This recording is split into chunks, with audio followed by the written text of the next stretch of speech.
Assalamualaikum warahmatullahi wabarakatuh, anak-anakku kelas 5A5B5C. Nah, sekarang Bu Arin ini sudah ada di outbound sekolah ya. Nah, pada hari ini Bu Arin akan menunjukkan langsung kepada kalian apa itu komponen biotik dan abiotik ya.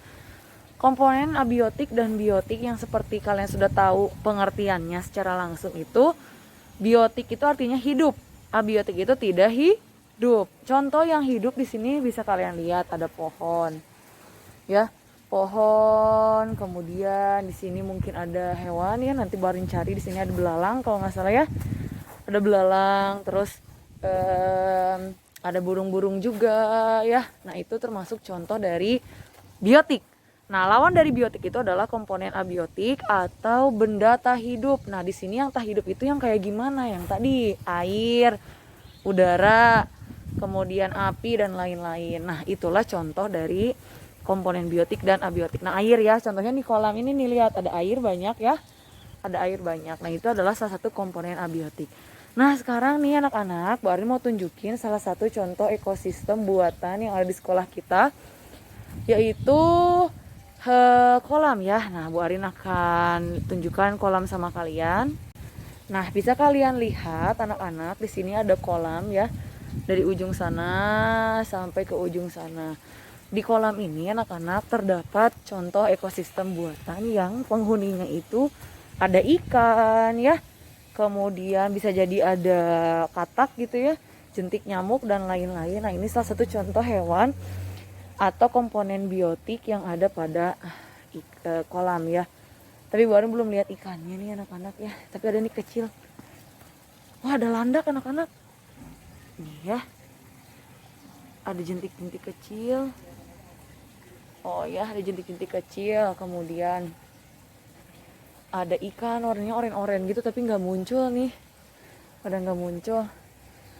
Nah, ini di komponen ekosistem buatan ini anak-anakku terdapat komponen biotik dan abiotik ya. Coba kalian sebutkan apa saja komponen biotik dan abiotik yang ada dalam ekosistem buatan, contohnya pada si kolam ikan ini. Coba ya, kalian boleh jawab di komen YouTube ya. Terus, oh ini ada ikannya anak-anak, kelihatan nggak? Oren-oren. Kita zoom ya. Oren-oren gitu ya ikannya. Nah, itu contoh komponen biotiknya. Kalian coba sebutkan lain ya, apa yang kira-kira ada dalam komponen biotik di kolam ikan ini ya. Terus ini ada telur ikan nih. Ini yang pink-pink itu ya. Nah, coba kalian sebutkan. Nah, terus kemarin ada juga komponen abiotiknya juga disebutkan apa saja yang ada di kolam ikan. Oke anak-anak, bertemu lagi dengan Bu Arin di minggu kedua untuk IPA ya anak-anak ya. Nah, di minggu lalu kan kalian sudah belajar mengenai ekosistem, kemudian tingkat organisasi, lalu komponen biotik dan abiotik ya. Mohon diingat-ingat kembali materinya, ditonton kembali video YouTube yang kemarin ya, untuk memperkuat pemahaman kalian terhadap materi ekosistem ini. Nah, pada minggu kedua ini, Bu Arin akan menambahkan materi mengenai interaksi makhluk hidup. Nah, di IPS sih kemarin juga ada interaksi manusia dengan lingkungannya ya. Nah, beda-beda tipis gitu ya, tapi kalau misalnya di IPA itu lebih fokus terhadap makhluk hidup ya, hewan, tumbuhan, manusia dengan lingkungan komponen biotik maupun abiotiknya, seperti itu. Kita next.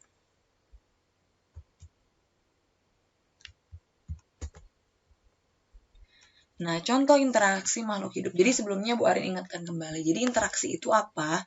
Interaksi itu adalah hubungan timbal balik ya dalam suatu ekosistem ya. Jadi makhluk hidup itu senantiasa melakukan interaksi untuk mempertahankan kelangsungan hidupnya. Kemudian untuk saling membutuhkan gitu ya, saling melengkapi, seperti itu. Ada juga yang saling memangsa. Nah, ini bedanya kalau di alam itu kan memang sudah garis takdirnya ya, ada yang dimangsa, ada yang memangsa gitu ya. Ada yang menjadi produsen, ada yang menjadi konsumen, ada yang jadi pengurai. Jadi punya perannya masing-masing. Nah, contoh interaksi makhluk hidup dibagi menjadi 3. Yang pertama itu adalah simbiosis, yang kedua predasi, dan yang terakhir adalah kompetisi. Boran akan bahas dulu mengenai simbiosis. Jadi, simbiosis ini adalah salah satu jenis interaksi yang dilakukan oleh makhluk hidup, baik menguntungkan maupun merugikan pihak makhluk hidup tersebut ya. Jadi bisa untung, bisa rugi dalam simbiosis ini, dan akan dibagi menjadi 3 jenis berdasarkan untung atau ruginya, seperti itu ya, berdasarkan jenis interaksi yang dilakukannya juga, seperti itu. Lalu yang kedua ada predasi. Predasi adalah hubungan antara dua makhluk hidup, yaitu memangsa makhluk hidup lainnya ya. Jadi memakan makhluk hidup lainnya. Ya memang sudah garisnya kan tadi seperti itu ya kata Bu Arin ya. Ada yang dimangsa, ada yang dimangsa, ada yang memangsa, seperti itu. Nah, selanjutnya ada kompetisi. Kompetisi itu adalah persaingan dua makhluk hidup yang memiliki jenis kebutuhan yang sama. Contohnya, seperti misalnya ada 2 singa yang sama-sama makannya itu misalnya zebra. Nah, jadi 2 singa ini atau sekelompok singa ini dia akan berebut gitu ya untuk mendapatkan si zebra tersebut ya. Ataupun misalnya 2 makhluk hidup lainnya misalnya sama-sama makan daging. Contohnya misalnya singa dengan cheetah. Nah, itu sama-sama makan daging ya. Nah, berarti mereka itu sama nih, mau mendapatkan daging rusa. Nah, berarti mereka saling berkompetisi untuk mendapatkan makanannya. Oke, nah ini contoh simbiosis ya. Dibagi menjadi 3, ada mutualisme, komensalisme, dan parasitisme. Mutual itu artinya menguntungkan ya. Jadi kalau mutualisme itu adalah simbiosis atau hubungan timbal balik yang saling menguntungkan. Contohnya bunga dan lebah, bunga dan kupu-kupu, dan lain-lain. Kalian cari sendiri nih contoh simbiosis mutualisme. Lalu ada komensalisme, yaitu hubungan timbal balik di mana salah satu makhluk hidup itu diuntungkan. Tapi yang satunya lagi tuh nggak ngerasa untung, tidak merasa rugi juga gitu ya. Contohnya ini anemon laut ya, dengan ikan badut. Jadi anemon laut itu mendapatkan tempat berlindung dari si ikan badut itu mendapatkan tempat berlindung dari anemon laut. Sementara anemon itu tidak merasa dirugikan maupun diuntungkan. Contoh lainnya bunga anggrek dengan pohon besar ya. Bunga anggrek kan biasanya disimpan atau ditanam di batang gitu ya, numpang tinggal gitu dari si pohon. Tapi anggrek itu tidak menyerap makanan atau nutrisi dari pohon, dia hanya sekedar untuk nebeng tinggal gitu ya, ikut tinggal saja. Nah, itu tidak menguntungkan maupun merugikan si pohon besarnya. Jadi ya udah fine-fine aja. Selanjutnya ada parasitisme. Nah, dari kata parasit aja udah tahu kalau ini tuh pasti ada yang dirugikan salah satu pihaknya ya. Nah, contohnya ini kita manusia dengan nyamuk ya. Nyamuk diuntungkan dapat makanan dari darah kita, tapi kita dirugikan. Misalnya kalau nyamuknya yang malaria, nyamuknya Aedes aegypti, kita bisa kena DBD, bisa kena malaria ya. Itu berbahaya, jadinya merugikan salah satu pihak ya. Coba cari lagi contoh yang merugikan salah satu pihak di simbiosis parasitisme. Oke, selanjutnya ada predasi. Nah, tadi predasi kan pengertiannya hubungan antara dua makhluk hidup di mana salah satu makhluk hidup memangsa makhluk hidup lainnya. Contohnya zebra dan singa ini ya, anak-anak ya. Garis takdirnya memang singa ini memangsa gitu ya, dan si zebra ini yang dimangsa. Lalu ada kompetisi. Nah, ini sama-sama ya, dia singa sama singa berebut makanan.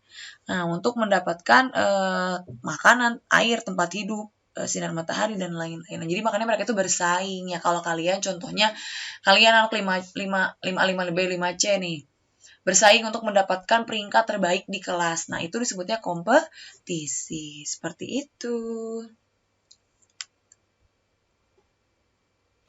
Oke, materinya untuk minggu ini cukup. Sampai bertemu minggu depan. Wassalamualaikum warahmatullahi wabarakatuh.